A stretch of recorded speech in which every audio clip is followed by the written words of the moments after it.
Hey, what's up, guys? I'm Jaden Farquhar, independent science fiction author, and today I'm going to talk about hate comments and negative feedback. I've been doing pretty well lately with the book sales. It's been really cool.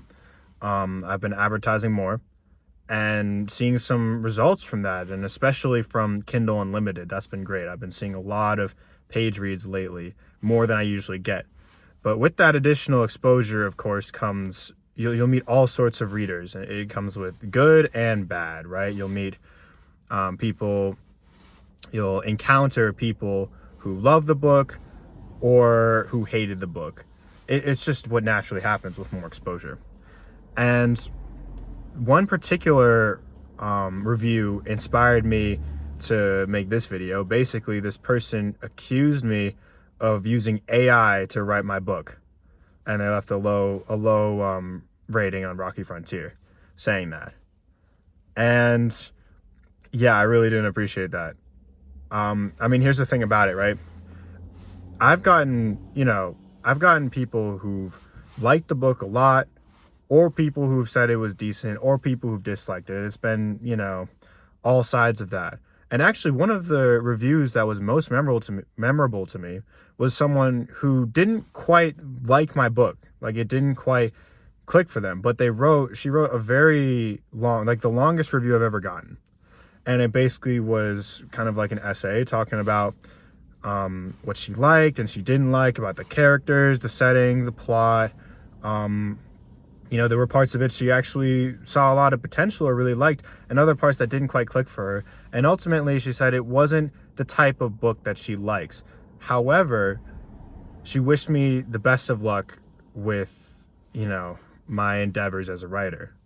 So I actually reached out to her and thanked her for that review.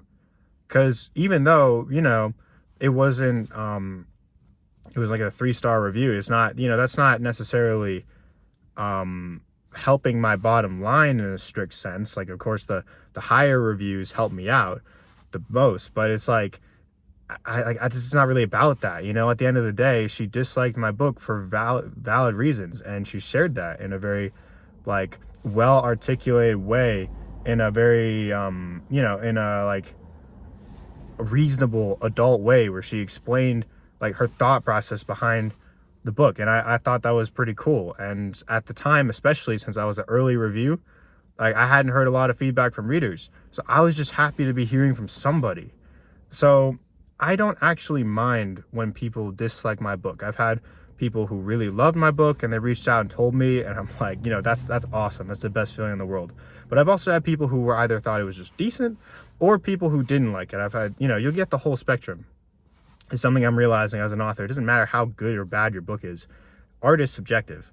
So you'll get the whole spectrum, and you'll get some people who the book just really wasn't written for them, right? In fact, the whole goal of advertising, I would say, is to get your book in the hands of people who it was written for. But along the way, you're going to run into people who they're not really that as much of a fan of maybe the genre, or like this person, who left this review to me. She said she wasn't even that huge into sci-fi. So like, that's fine. No worries. But she gave it a chance anyway. So that's the thing. Like, you're going to run into all sorts of people. But when somebody dislikes something, like when they dislike my book, I don't have a problem with that. That's your opinion, valid. And if you want to voice that in a review, fine, go ahead. I appreciate that you took the time to write a proper review. The problem with this person, first of all, I didn't use AI to write my book. And like, if you really thought I did, here's the funny part too. Rocky Frontier was published in 2022, like early, like February, before ChatGPT came out, like before ChatGPT went public. And back then there were writers using AI. It was a real novelty in 2021 and 22. They were using AI, but they were very open about it. The people were actually using it as a gimmick to get sales. I remember there were a couple well-known authors, or they became well-known because they said, oh, I'm writing a book using entirely AI, I'm generating it. So they were using that to make money. So don't you think if I was one of the early innovators using AI to write books, that I would have said something about it and gotten some sales? That would have helped me sell. why would I, like, clearly this person did not check when the book was published before. Obviously nowadays AI is associated with laziness because everyone can do it easily, but back then it wasn't actually that easy to access. So it was actually seen mostly positively. People were like, oh, this is cool, AI generated a book. It's a different mentality. I know things have changed in a couple of years, so people aren't thinking that way. But this reviewer didn't even check when the date was published. He didn't say a single thing, a piece of evidence of why, like, my book was AI written. He just assumed it was AI written. And he said, like, yeah, like, you know, he said this book was written by AI and it was lazy. You know, my book is a lot of things. It's not lazy. Like, I spent 7 months writing this book, you know, and like, I say this all not to, I'm not, you know, I'm not trying to give this reviewer like so much space in my head. In fact, the advice that I would give for dealing with hate comments, I actually do think it's good to vent, because, you know, especially for something like a novel that you spent so much time on, of course people's words are going to affect you. But I think that what it means to have thick skin is not necessarily to never be affected by anything, is just to be emotionless. But it's how you respond afterward. You know, if you just dwell and let it stir in your mind for a while, that's insecurity. The insecure person says, hey, this person, you know, lodged an attack. They lobbed an attack at my work. I need to go out there and prove them wrong. I need to get successful and laugh in their face. And it's like, that's what the insecure person does. The secure person says, like, that's life, you know? It's like the Frank Sinatra song, right? Some people get their kicks stomping on a dream. Like, whatever. You do you, man. I do think it's useful to use negative feedback as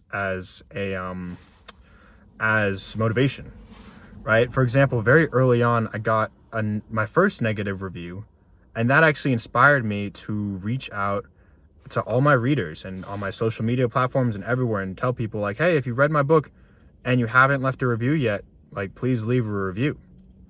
And that's not review harvesting. Like, that is asking people who have actually read the book to give their thoughts. And people went in. See, what often happens, and I want to get back to the hate comment, and I have more to say, but quick tangent. What often happens, it's funny, people will read a book or consume a product. They actually do like it, but they forget to leave a review because to them, it's not, they don't have as much stake in it, right? How many times have you read a book or watched a movie or gone to a restaurant and thought, I really like this place, or I really like this story, it was really good. And maybe it was an independent novel, or maybe it was a small business, but you didn't bother to leave a review. And the reason why is because we consume so many products on a daily basis. Like, people have lives, you know? You forget. To you, a review is just something inconsequential. To that business owner or whoever, it's helpful, but you forget. So I kind of realized that, and I don't take it personally if somebody liked a book. I've even had people reach out, text me, or email me and tell me they really like my book and not leave a review. And I don't take that personally at all. I have no problem with that. Like, it's okay. What I do, though, is you should follow up with people, and you should be a little persistent. You know, I think especially for those of us out there who, you know, if you're humble, or you're just, you don't want to burden people, you don't want to reach out and ask them for reviews because you feel like you're being, you know, a bother. Get rid of that mindset. At the end of the day, if you really want to just pursue your passion, if you really want to make something of, especially as a writer, you spent so much time writing a book, you want to make something of it, you can go out there and ask somebody twice for a review, right? I've been doing it more lately. Like, somebody, you know, I asked them, like, or rather for sales too, right? Like, I recommended the book to them. They're like, oh, hey, that sounds really cool, I'll check it out.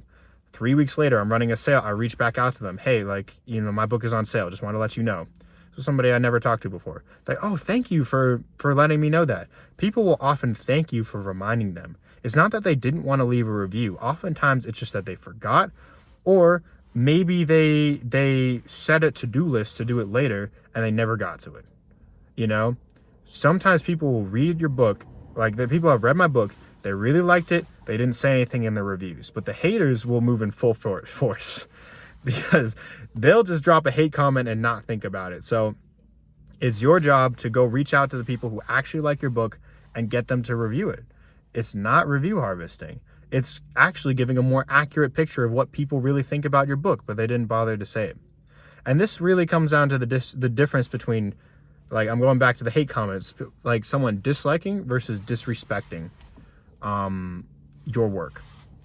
Because if somebody dislikes your work, as in it didn't do it for them, and they can explain that in a reasonable, like, adult manner. They can just say, like, without any insults, without saying anything rude or derogatory or diminutive. They can just say, hey, you know, like, I thought that the writing in this story was whatever, you know, like, I thought that the writing style was like, I didn't really like it that much. It was, I don't know, it's had a lot of run-on sentences. I'm not saying this is not about my book, but in general, right?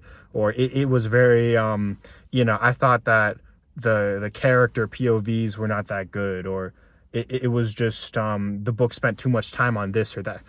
That's fine. I don't have an issue with that type of feedback. If that's your opinion about a story, that's perfectly valid. However, notice with these hate comments, right? They never actually say anything of substance, right? Like this person who said your book was written by AI and it's lazy.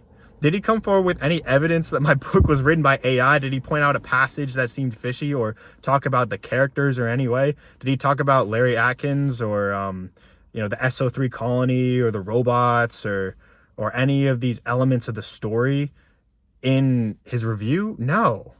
He just said a blanket, like a slanderous statement with no proof. And then he said, like, the writing's lazy.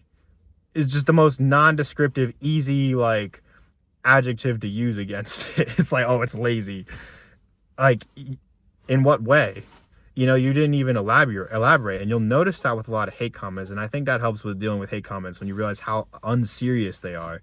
Is like, this person didn't even explain what was wrong with the book. They just left a hate comment because, frankly, a comment like that, you know, it's disrespecting the book because you're saying things about it that just aren't true. And you're also, like, just saying things about it with no substance. So that's disrespectful. Like, I don't respect that. And at the end of the day, that kind of comment says more about the person writing it than the actual book. And I really do believe that. That's not just Cope. Like, that is actually true. Because if you actually had a legit problem with the book, you would have said something that made more sense. You would have explained more. You would have mentioned the characters or anything about the actual story. Someone can leave a comment like that without ever actually reading it. And I strongly suspect, because I'm like, did you even read the book? Like, how did you come to that conclusion? I strongly suspect that even if this person read it, like, they made up their mind by page 2. They were tuned out by, like, the end of chapter 1. You know, they were not actually engaged with this book. For whatever reason, they saw something and they're like, I don't like this line. I think it's cliche, whatever. This must be AI written. You know, I'm going to tell this, like, that's what happens. So when you think about it like that, you're like, man, it would be really pathetic to leave a comment like that. But it's even more pathetic to let that get you down when you're a writer on this path to success. How are you going to let something like that stop you?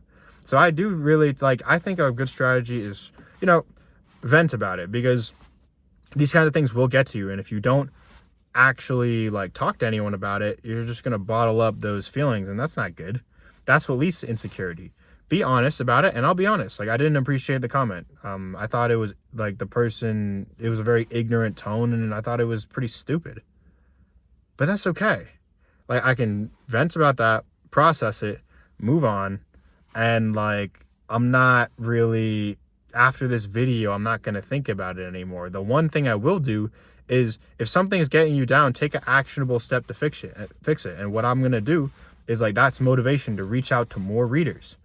You know, I've gotten more readers from these ads. I'm going to reach out to more readers to, you know, be a little persistent, ask them for reviews.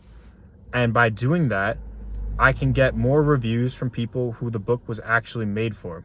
And at the end of the day, and I can also, you know, at the end of the day, the goal of advertising, you're going to run into all sorts of people, but you do want to start to narrow it down like, what types of people really like this book? I believe there are certain types of people, and what types of people you want to show it to those people, not because you're being soft and you only want to hear good things. No, it's a business decision. You're like, I'm going to get the people who actually want to read this book, and I'm not going to waste time, if I can help it, with people who it's a lose-lose. They pick up the book, they don't like it, they leave a bad comment, I don't like them, right? Like, that's a lose-lose for all of us. I'm trying to show it to people who they're like, thank you for showing me this, Jaden. Like, I actually really like this book. I want to read the sequel. I want to read the book 3. Those people are out there. Don't waste your time with the haters. Like, pursue the people, chase after the people who the book was written for. It wasn't written for everybody. The last example I'm going to give in this lengthy rant, I want to talk about the artist Vincent van Gogh. His story is a very tragic one. I mean, just filled with, his life was very difficult. He had mental illness. He had substance abuse problems. He was an addict. Very strained relationships with the few people in his life. He was a very lonely person. All sorts of things about him. He has a fascinating life story. I recommend looking into it. I recommend the movie At Eternity's Gate, etc. But here's the thing about Vincent van Gogh. They say that he only sold one painting in his life. Back then, like, the critics absolutely lambasted him. They said, like, you're nothing like the classic Renaissance painters. Like, your painting is just unskilled and poor, like, quality, and your paintings suck and they're ugly and I don't like looking at them. Like, go away. That's what everyone said about Vincent van Gogh's art, and he was creating, like, this beautiful art. If you've, like, his paintings with, like, brilliant, beautiful abstract colors and swirling clouds and shapes, and it's like it's two-dimensional, but it kind of like pops out at you like a dreamlike world. It's beautiful paintings, like not just Starry Night, but wheat fields and white cypresses, I think that painting was called. Like, beautiful style, swirls, elegant shapes and colors that kind of blend together. Anyway, people came around to appreciate Vincent van Gogh's work after he died. Not only did they appreciate it, he became one of the most famous artists in the world. His paintings are worth millions of dollars today, and it's not even about material worth. People love Vincent van Gogh. They're making movies about the man. Like, they're doing all this stuff. They're buying, like, pictures of his painting. They're traveling to go see his paintings. They're doing all this stuff. They love his work. At the end of the day, his work found an audience. Those are the people who his paintings were for. Those art critics back in the 1800s saying all this stuff, they were not who his, we're not the right audience. So that's the importance of showing your work to the right audience. Like, there are people who will appreciate your work, and there are people who are not open to seeing, like, how good your work is. I'm not even talking about, like, like the art critics were wrong. But I'm just saying that there are people who your work was made for and who it wasn't. So this is the same attitude I take with my book. Some people will love it. Some people will think it's all right. But I'm trying to get it to the people who, like, it was written for them, and that's a win-win. Like, they will love it. And I know, like, I don't need any more proof of that. I've gotten enough readers who said they really liked my work. They thought it was original. They thought it was really cool. And so that's really the goal. So always just keep that, that North Star, always just keep that goal in mind. And that's what I'm going to do. And it's really not going to bug me about some haters. Like, it's just free motivation that you're giving me to go out there and find the right readers who enjoy my book. And that's just going to be a win-win for everyone. So that's going to do it for this topic. For those of you who, if there's anyone on this channel who is one of those readers who has enjoyed my book, thank you for sticking around. And there will be more videos to come. And yeah, that's about it. Listen, have a good day, and whatever endeavor you set out on, I wish you the best of luck in finding the audience that will appreciate what you do.